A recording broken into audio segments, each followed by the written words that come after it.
தமிழகத்தினுடைய 175வது சட்டப்பேரவை தொகுதி வாணியம்பாடியில் நின்று கொண்டிருக்கின்றோம். சாதாரண தொகுதி இல்லைங்கய்யா, மிக மிக பழமையான தொன்மையான ஒரு மூத்த குடிமக்கள் இருக்கக்கூடிய வாணியம்பாடியில் நிற்பதிலே நாங்கள் பெருமை அடைகின்றோம். நம்மோடு நம்முடைய கூட்டணி கட்சி எப்பொழுதும் கூட பாரத பிரதமர் நரேந்திர மோடி அவருடைய புகழை பாடக்கூடியவர். தொடர்ச்சியாக தேசிய ஜனநாயக கூட்டணியிலே பயணம் செய்து நம்முடைய கூட்டணி மிக வலிமையாக தமிழகத்தில் இந்தியா முழுவதும் இருப்பதற்கு பாடுபடக்கூடிய அற்புதமான ஒரு தலைவர். இந்த பகுதியில் உங்களுடைய அன்பை எல்லாம் பெற்றிருக்கக்கூடிய புதிய நீதி கட்சியினுடைய நிறுவன தலைவர், முன்னாள் சட்டமன்ற உறுப்பினர், முன்னாள் பாராளுமன்ற உறுப்பினர் அண்ணன் ஏசி சண்முகம் அவர்கள் நம்மோடு இருக்கின்றார்கள்.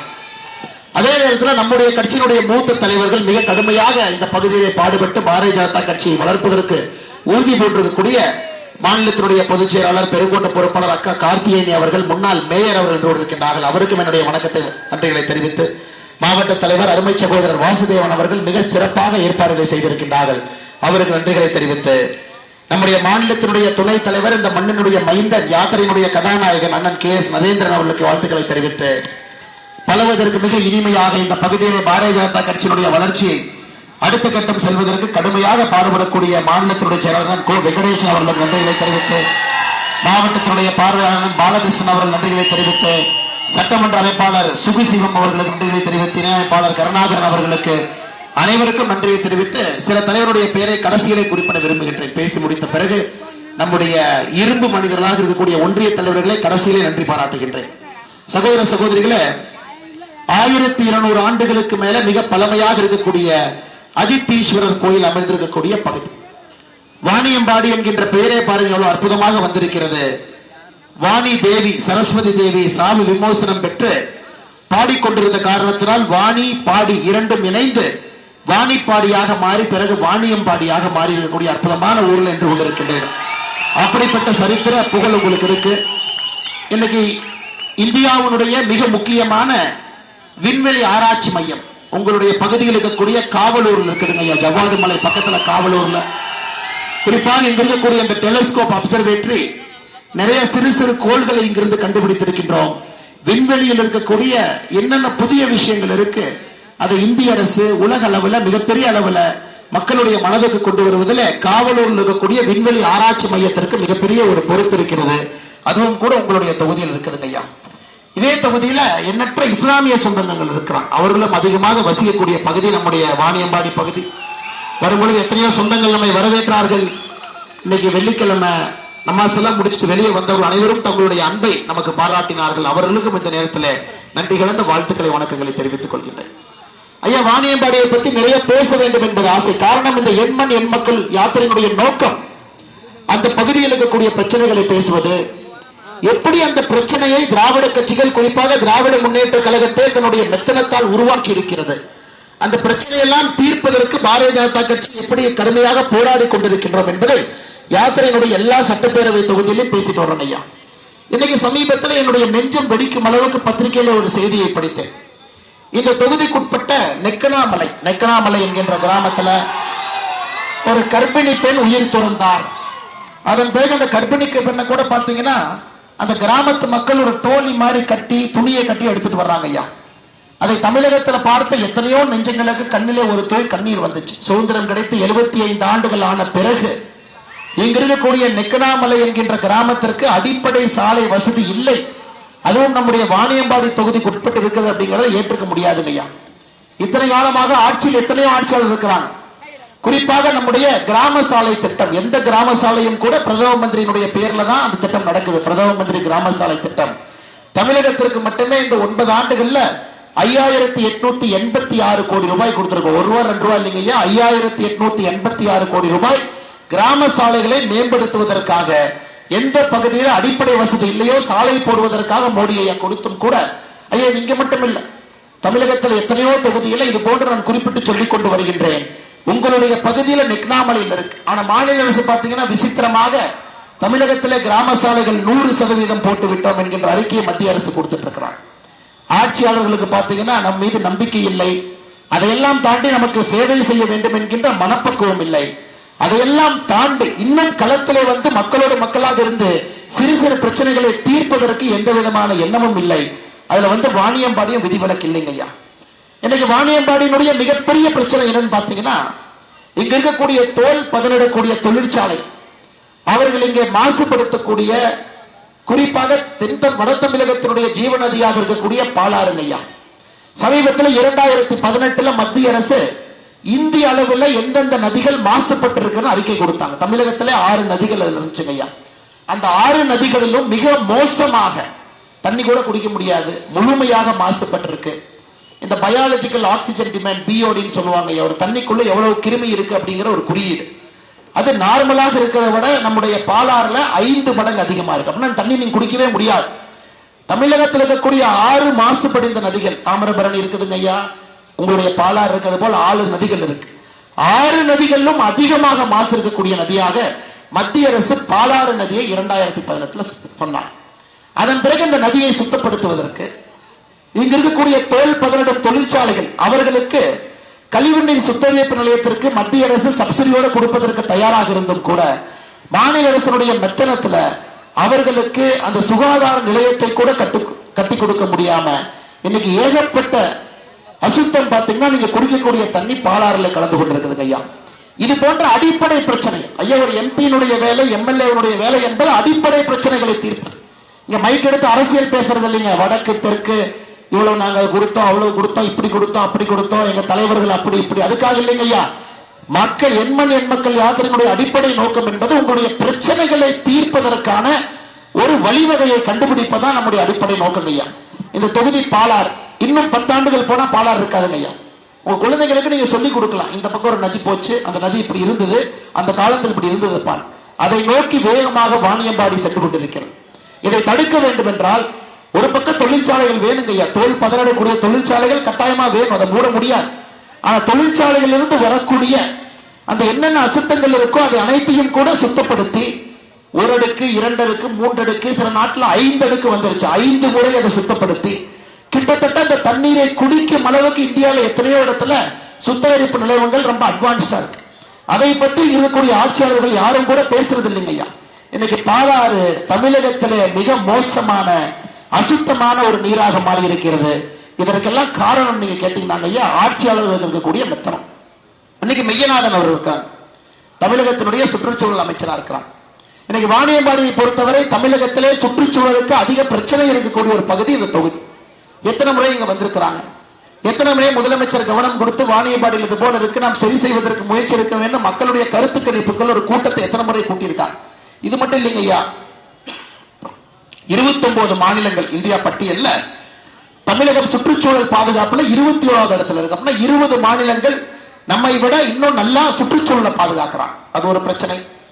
சுத்தமான ஆற்று தண்ணீர் எவ்வளவு இருக்குன்னு பாத்தீங்கன்னா, எந்தெந்த மாநிலத்துல குடிக்கிற அளவுக்கு ஆற்றுல தண்ணீர் இருக்குன்னா கடைசியிலிருந்து 3வது இடத்துல தமிழகம் இருக்கு. நீங்க சுற்றுச்சூழலை பொறுத்தவரை அதல பாதாளத்திலே தமிழகம் இருந்து கொண்டிருக்கிறது. அதற்கு மாநில அரசு எந்த விதமான நடவடிக்கை எடுக்கலீங்க. எனக்கு உங்க பிரச்சனையே இதுதான். இங்க நியூ டவுனுங்க ஐயா, இன்னொரு பிரச்சனை பாருங்க. நியூ டவுன் உங்க ஊர்ல டிராபிக் ஜாம்ங்கிறது காலையில இருக்கும், மத்தியானம் இருக்கும், சாயந்தரம் இருக்கும், எல்லா நேரத்திலும் இருக்கும். ஒருத்தர் வாணியம்பாடிக்குள்ள போகணும்னாவே அண்ணே போறதுக்கு 10 நிமிஷம், நியூ டவுன் டிராபிக் ஜாம் 20 நிமிஷம், மொத்தமா 30 நிமிஷம் தான் ரூட்டே சொல்றீங்க. அந்த அளவுக்கு இருக்கு. இதை சரி செய்ய வேண்டும் என்று மத்திய அரசு நிதி ஒதுக்கியும் கூட இங்க இருக்கக்கூடிய ஆட்சியாளர்கள் நிலத்தை கொடுக்காம இன்னைக்கு அப்படியே இருக்குதுங்க. 2 ஆண்டுகள் ஆச்சு மத்திய அரசு நிதி கொடுத்து. இதை சரிப்படுத்த வேண்டும் என்று மத்திய அரசு நிதி கொடுத்து 2 ஆண்டுகள் ஆகிறது. ஆனா இன்னும் கூட அது சரியாகலைங்க ஐயா. இன்னைக்கு அடுத்த கட்ட முயற்சி, சரி மாநில அரசு தான் நிலம் கொடுக்க மாட்டான், நிலம் கொடுத்தாங்கன்னா தரைப்பாலத்தை கட்டிடலாம். இன்னைக்கு மக்களுடைய கோரிக்கை எல்லாம் மாநில அரசை விட்டு தள்ளுங்க, அவனுக்கு வேலை செய்ய மாட்டானுங்க, நிலத்தை கொடுக்க போறது கிடையாது. நீங்க எப்படியாச்சும் மத்திய அரசு பேசி ஒரு மேம்பாலத்தை போட்டு கொடுங்க, அதற்கான முயற்சியிலே நாங்கள் இறங்குகின்றோம் என்கின்ற உத்தரவாதத்தை கொடுக்கிறோங்க ஐயா. பணத்தையும் கொண்டு வந்து 61 கோடி ரூபாய் நிதியும் கொண்டு வந்து 2 ஆண்டுகளாக காத்திருந்து ஒரு நிலத்தை கொடுக்க முடியாம மாநில அரசு அவ்வளவு மெத்தனமா இருக்கிறாங்க. தினமும் ஸ்கூல் குழந்தைகள் இருந்து அந்த பகுதியிலே போகக்கூடிய எல்லா சகோதர சகோதரிகள் நீங்கள் தவித்துக் கொண்டிருக்கின்றீர்கள். ஆனால் மறுபடியும் நாங்கள் மத்திய அரசு போறோம், மாநில அரசுக்கு அக்கறை இல்லைங்க, அவங்க வேலை செய்வது தயாராக இல்லை, இதை மேம்பாலமாக மாற்றுவதற்கு முயற்சி எடுப்போம். இப்ப கையில எல்லாமே கொடுத்திருக்கீங்க. இந்த பகுதியினுடைய ரோட்டரி லைன்ஸ், எல்லா சங்கங்கள், வர்த்தக சங்கங்கள், எல்லோரும் முத்தமிழ் சங்கம் எல்லாம் கொடுத்திருக்கிறீங்க. உங்களுக்கு உறுதி அளிக்கின்றோம். உடனடியாக நம்முடைய ரயில்வே அமைச்சர்கிட்ட பேசுறோம். ஏன்னா பட்ஜெட் நேற்று தான் முடிஞ்சிருக்குதுங்க ஐயா. ஒருவேளை நம்ம மேம்பாலமாக போடுவதாக இருந்தால் இன்னும் நிதி அதிகமா தேவைப்படும். ஆனா எங்களுடைய உறுதி இதை சரி செய்வதற்கு உங்களோடு இருந்து நாங்கள் பாடுபடுவோம் என்கின்ற உறுதியை இந்த நேரத்தில் எண்மண் எண் மக்கள் யாத்திரை இந்த நேரத்தில் தெரிவிப்பது எங்களுடைய கடமைங்க ஐயா. சுற்றுச்சூழலை பாதுகாக்கணும், பாலாறை பாதுகாக்க வேண்டும், குடிநீரை பாதுகாக்கணும், தோல் பதனிடக்கூடிய தொழிற்சாலைகளை விடக்கூடிய அசுத்தங்களை சரி பண்ணணும், அவர்களுக்கு 4 அடுக்கு 5 அடுக்கு முறை சுத்திகரிப்பு நிலையத்தை போட்டு கொடுக்கணுங்க ஐயா. ஊருக்குள்ள பாருங்க, நடந்து வந்த ரோடு பாருங்க, எத்தனோ ரோடு இருக்கு, எப்படி நடக்கிறீங்க ஐயா, எப்படி 2 வீலர்ல போறீங்க? எத்தனையோ பாலங்கள் பாத்தீங்கன்னா சைட்ல கூட ஒரு வால் கட்டாம இருக்கிறாங்க. மழை காலத்துல தண்ணி எல்லாம் ஊருக்குள்ள வந்துருது, எப்படி வசிக்க முடியுங்க ஐயா? அடிப்படையாக எந்த பிரச்சனைக்கும் கவனம் கொடுக்காம வெறும் அரசியல் பேசி பேசி எம்பியா இருக்கிறாங்க. வெறும் அரசியலை மட்டும் பேசி பேசி எந்த வேலையும் செய்யாம நகரம் தத்தளித்துக் கொண்டிருக்கிறது. வாணியம்பாடியை பொறுத்தவரை தமிழகத்திலே அதிகமான பிரச்சனைகள், நகர்ப்புற பிரச்சனைகள் இருக்கக்கூடிய நகரமாக இன்னைக்கு வாணியம்பாடி இருக்குதுங்க ஐயா. அதனால்தான் அன்பான வேண்டுகோள், நிறைய இஸ்லாமிய சொந்தங்கள் இங்க இருக்கிறீங்க ஐயா. இன்னைக்கு நம்முடைய பிரதமர் மோடி அவர்களுக்கு 19 நாடுகள் அமைப்புகள் உயரிய விருது கொடுத்திருக்காங்க. 19 நாடுகள் அமைப்புகள், இந்திய உலகம் முழுவதுமே எந்த ஒரு தலைவருக்குமே 19 நாடுகள் அமைப்புகள் இவ்வளவு பெரிய விருது கொடுத்தது இல்லைங்க ஐயா. நம்ம ஊர்ல பாரத் ரத்னா மாதிரி ஒரு நாள். அதுல நமக்கு பெருமை என்னன்னாங்க ஐயா, 6 நாடுகள் இஸ்லாமிய நாடுகள், மிக கடுமையான ஷரியாலா இருக்கக்கூடிய இஸ்லாமிய நாடுகள். அந்த நாட்டினுடைய உயரிய விருதை பாரத பிரதமர் நரேந்திர மோடி அவர் கொடுத்து கௌரவப்படுத்தியிருக்கிறார்.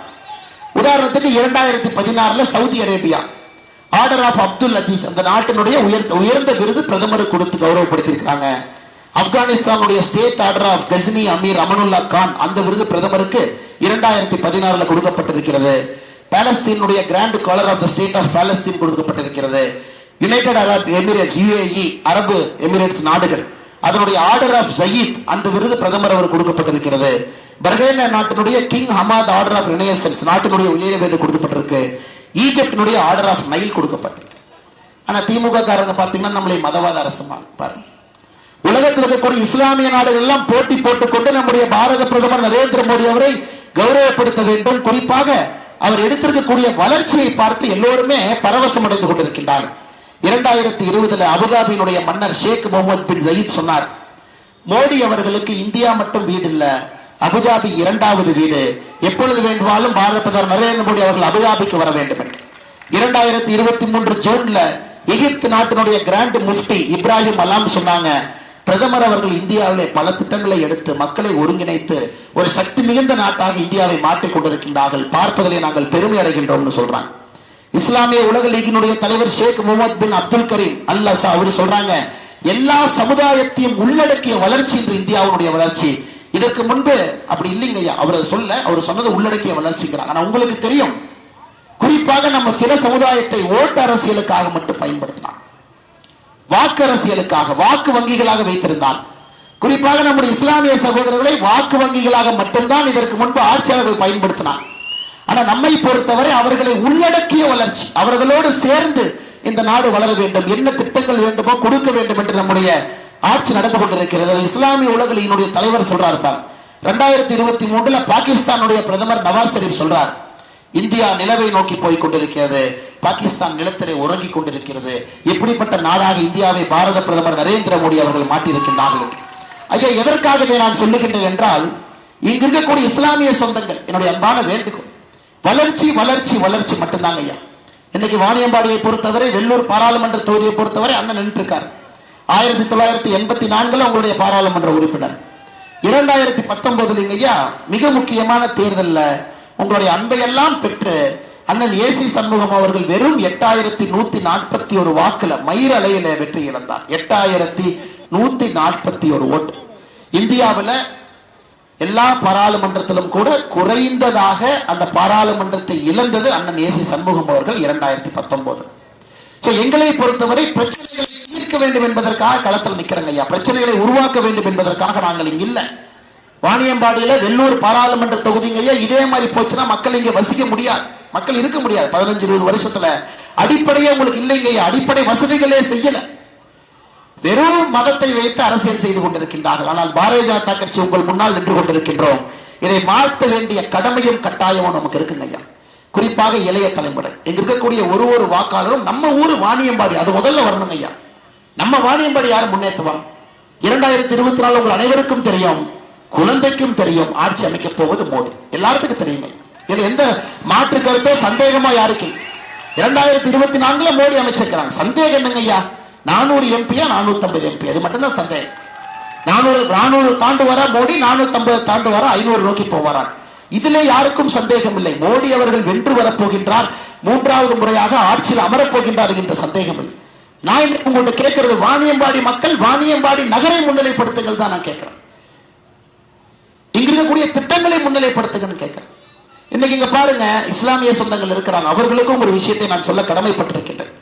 2014 நம்ம ஆட்சிக்கு வரும் பொழுது இந்தியாவில் சிறுபான்மையர் என்றால் இஸ்லாமியர், கிறிஸ்தவர், பௌத்தர், சீக்கு, ஜெயின், இவங்க எல்லாம் சிறுபான்மையர். இந்துக்களை பொறுத்தவரை 87% பெரும்பான்மை இருக்கிறாங்க.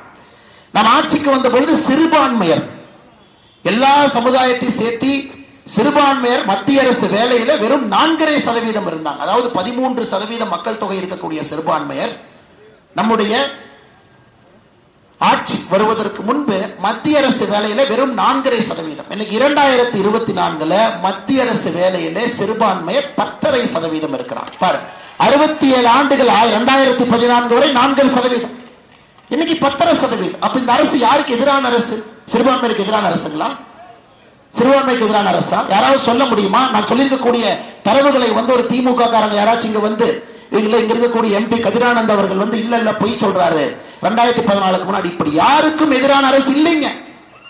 இந்த அரசு இந்திய மக்கள் நன்றாக இருக்க வேண்டும் என்று நினைக்கக்கூடிய அரசு, வளர்ச்சியை முதன்மைப்படுத்த வேண்டும் என்று நினைக்கக்கூடிய அரசு, ஒரு பகுதியும் வளர வேண்டும் என்று நினைக்கக்கூடிய அரசு, சுற்றுச்சூழல் நன்றாக இருக்க வேண்டும் என்று நினைக்கக்கூடிய அரசு, உங்களுடைய குழந்தைகள் நல்ல ஒரு ஊரிலே வாழ வேண்டும் என்று நினைக்கக்கூடிய அரசு. 4.5% இருந்த மத்திய அரசுல சிறுபான்மையிற்கான வேலை வாய்ப்பு, வேலையில் இருந்தவர்கள் இன்னைக்கு 10.5% ஐயா. நம்ம திட்டங்களை கட்டி கொடுக்கிறோம்.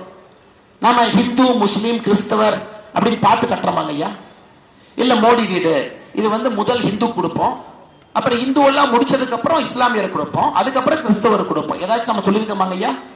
மோடி அவர்களே சொல்லியிருக்கின்றார்கள், இந்தியாவுடைய முக்கிய திட்டங்கள் அடிப்படையில வளர்ச்சி குறைவாக இருக்கக்கூடிய சிறுபான்மை சமுதாயத்திற்கு முதலிலே செல்ல வேண்டும் என்று பாரத பிரதமர் அவர்கள் உறக்க சொல்லியிருக்காங்க.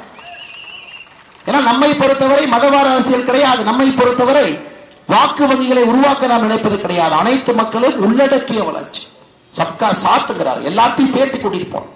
இன்னைக்கு மோடி ஐயாவுடைய வீடு கட்டும் திட்டத்துல 13% இருக்கக்கூடிய மைனாரிட்டிக்கு 31% வீடு அவங்களுக்கு கொடுத்திருக்கும். 100 வீடு இருக்குன்னா 31% வீடு இன்னைக்கு மைனாரிட்டி. கிறிஸ்தவர்கள், இஸ்லாமியர்கள், பௌத்தர்கள், சீக்கியர்கள், சமணர்கள் அவங்களுக்கு கொடுத்திருக்குங்க ஐயா 31%. நம்முடைய முத்ரா கடன் திட்டம் எல்லாரும் பயன்படுறாங்க ஐயா. முத்ரா கடன் திட்டத்திலே 36% சிறுபான்மையர், 36% சிறுபான்மையர். அதே போல நம்முடைய PM விவசாய கௌரவ நிதிங்க ஐயா 33% சிறுபான்மையர். உஜ்வாலா திட்டம் உங்களுக்கு தெரியும், யாருக்கு கேஸ் அடுப்பு இல்லையோ 2014 பிறகு கொடுக்க ஆரம்பித்திருக்கின்றோம். 37% சிறுபான்மை. அப்படி இருக்கும் பொழுது இந்த அரசை சிறுபான்மையர்களுக்கு எதிரான அரசை எப்படி சொல்ல முடியுங்க ஐயா? நாம் இத்தனை காலமாக எதை இழந்தோமோ அதை திரும்ப கட்டோம். ராமர் கோவிலை கட்டுவது சிறுபான்மையருக்கு எதிரானது கிடையாது. ராமர் கோவில் என்பது 1528 இடிக்கப்பட்ட கோவில். அது இத்தனை காலமாக பொறுமையாக இருந்து பாரதிய ஜனதா கட்சியினுடைய தேர்தல் அறிக்கையில சொல்லி இருந்தோம். 2014 நம்ம கிட்ட தனி மெஜாரிட்டி இருந்தும் கூட பாராளுமன்றத்திலே சட்டத்தை ஏற்றி நாம் ராமர் கோவிலை கட்டவில்லை. அது உங்களுக்கு தெரியும். 2019 தனி மெஜாரிட்டி இருந்தும் கூட பாராளுமன்றத்தில் ஒரு Ram temple trust, Ram temple act ஒரு சட்டத்தை ஏற்றலைங்க ஐயா.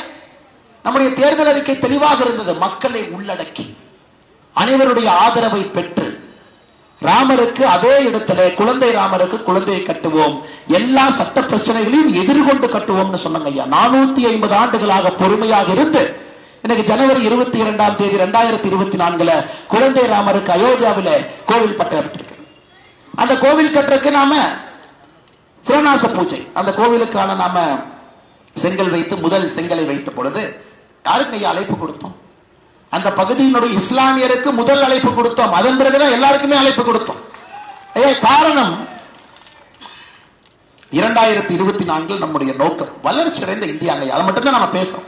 அதை நோக்கி போகணும். எல்லா மக்களும் நம்மோடு இணைந்து வர வேண்டும்.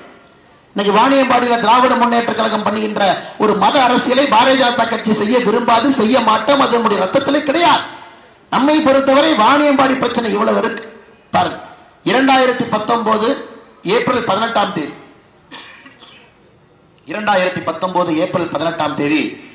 இந்தியாவில் எல்லா இடத்துலயும் எலெக்ஷன் நடந்ததுங்க ஐயா. ஒரே ஒரு தொகுதியில மட்டும் எலெக்ஷன் நிறுத்தி வச்சாங்க.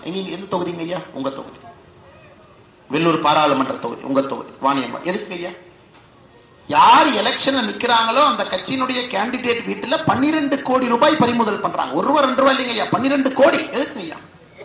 மக்களுக்கு எலெக்ஷனுக்கு முன்னாடி நாள் நைட்டு பணம் கொடுக்கறதுக்காக 12 கோடி ரூபாய். அதன் பிறகு தேர்தல் நிறுத்தி வைக்கப்பட்டு 2019 ஆகஸ்ட் மாசத்துல தேர்தல் நடந்துச்சு.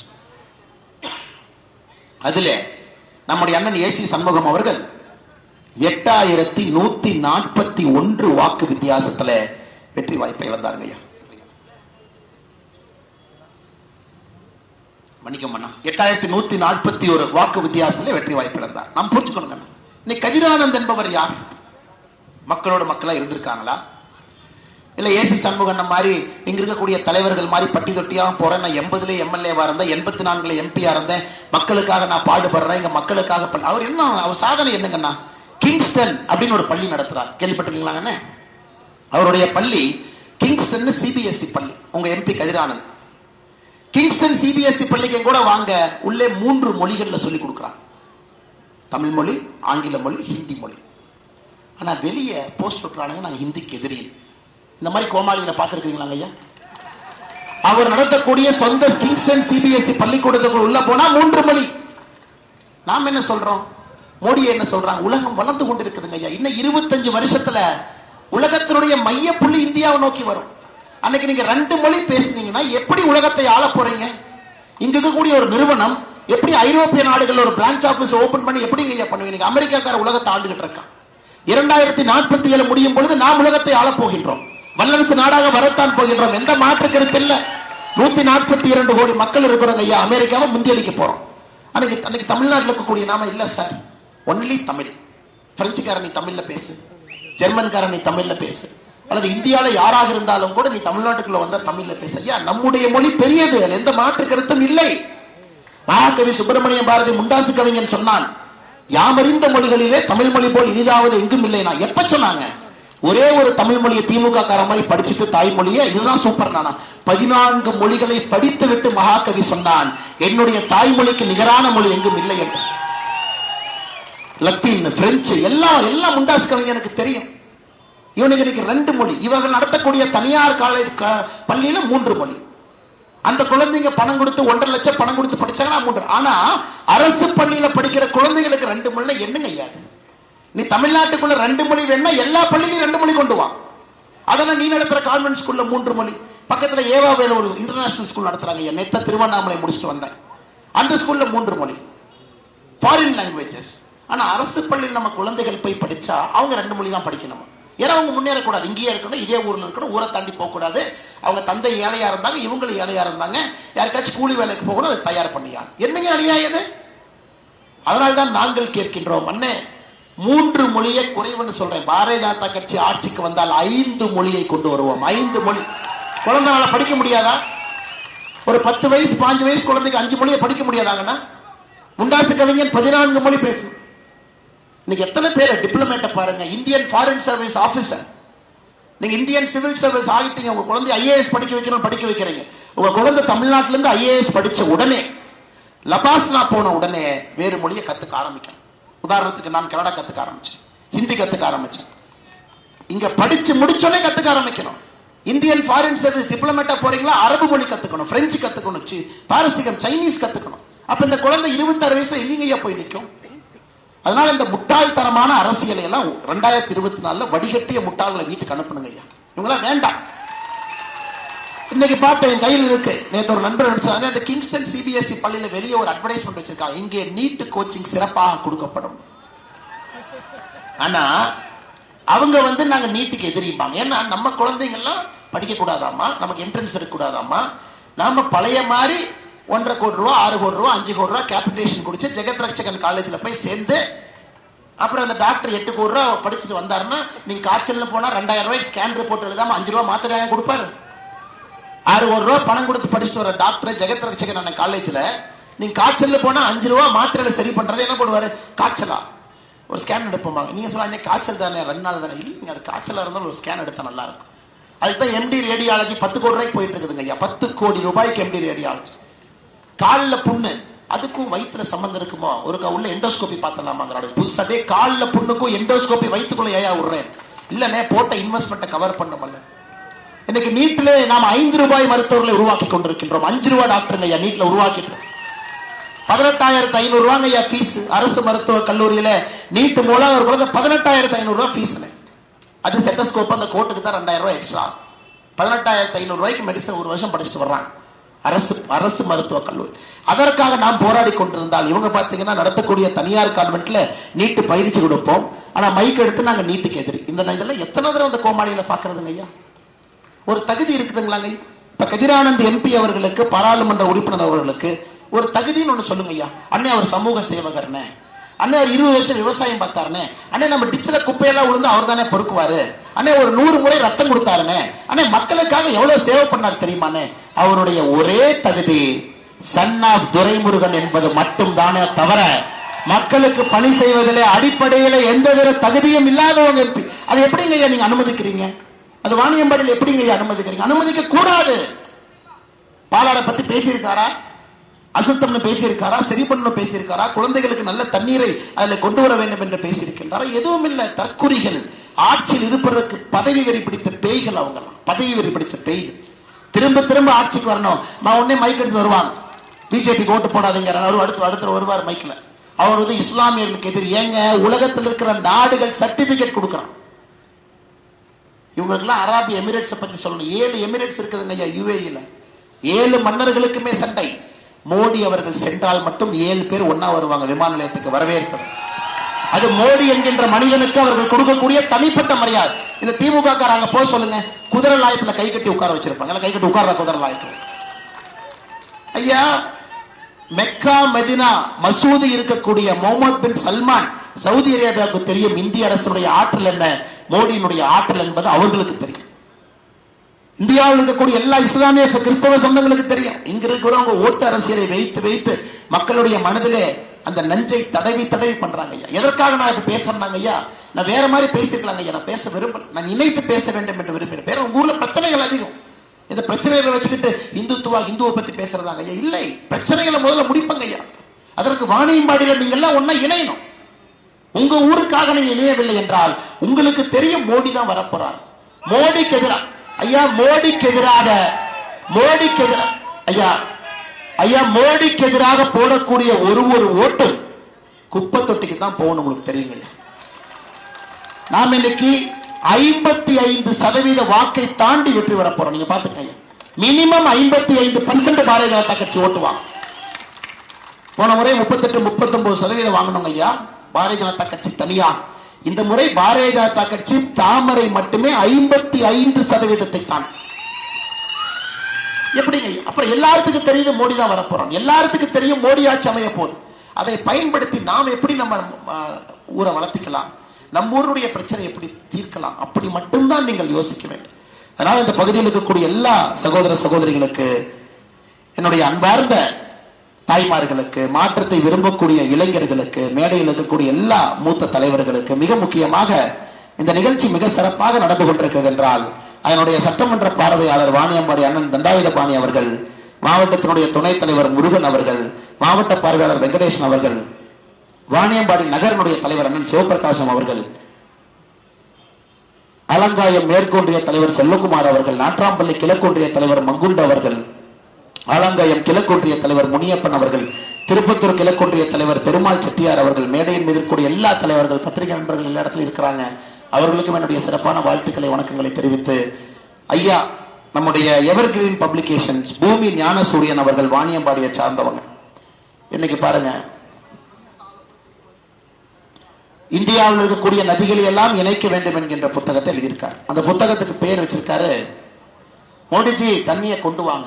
மோடிஜி பாணி லாவோன்னு எழுதியிருக்கார். மோடிஜி தண்ணியை கொண்டு வாங்க, எல்லா நதிகளையும் இணைங்க. ஐயா உங்களுக்கு தெரியும், ஆர்டிகல் 307 எடுக்கணுமா நரேந்திர மோடி வரணும்.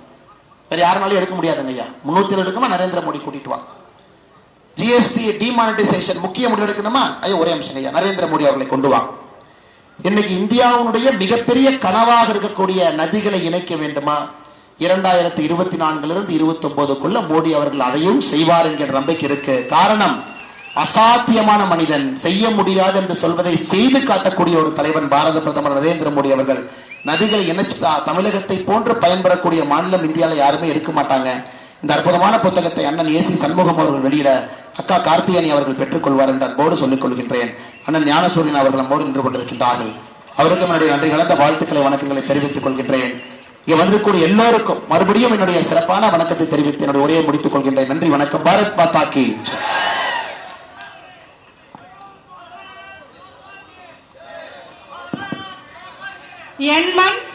என் மக்கள் யாத்திரையில் நாட்டினோட வளர்ச்சி நாட்டு மக்களுடைய உயர்வில் தான் உள்ளது என்று உன்னத திட்டங்களை பாரத பிரதமர் திரு நரேந்திர மோடி அவர்கள் கொண்டு வந்துள்ளார்.